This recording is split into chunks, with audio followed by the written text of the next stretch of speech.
My parents invited me to a family celebration, but when I arrived, they told me there wasn't a seat for me. My sister smirked, "Only immediate family gets a spot." I nodded and walked out. The next day, they showed up at my door, begging. Growing up, it was always my sister Emily who got the special treatment. I tried not to let it get to me when we were younger.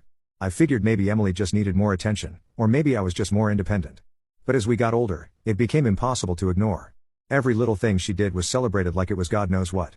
She got an A on a test? Let's have a family dinner to celebrate. She landed a summer job at some cafe? We're so proud of you, Emily. Let's buy you something special. Meanwhile, I had to work twice as hard for half the recognition. When I got a full scholarship to college, they said, "That's nice, honey," before going back to discussing Emily's weekend plans. When I landed a job in my field right after graduation, nothing. Not even a good job. I thought maybe, just maybe, it would get better as we became adults. But no, if anything, it got worse. Which brings me to last weekend. A few days prior, my parents called me out of the blue. "We're having a little family celebration this Saturday," my mom said. "It would mean a lot if you could come." Now, that alone should have been a red flag. My parents never invited me to anything unless it involved Emily in some way. But I tried to stay optimistic. Maybe this was different. Maybe for once, they actually wanted me around. So, like a fool, I said yes. When I arrived at the restaurant, the place was packed.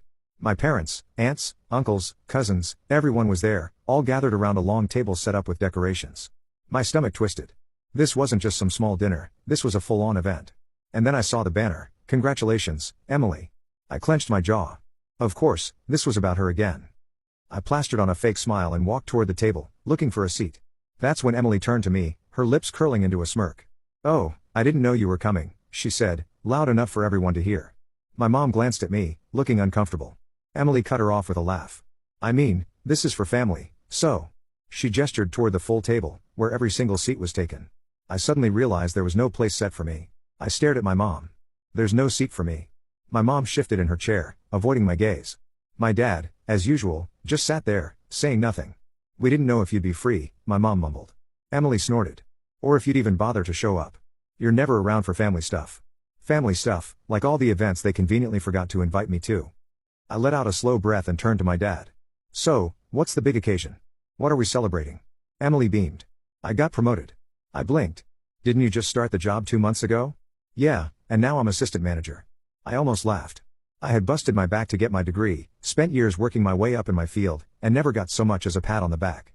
But Emily gets a promotion 2 months into an entry-level job, and suddenly she's the second coming of Einstein. I should have been angry. I should have yelled, made a scene. But instead, I just nodded. "Got it." Then, without another word, I turned and walked out. I didn't even look back. Let them have their little celebration. Let them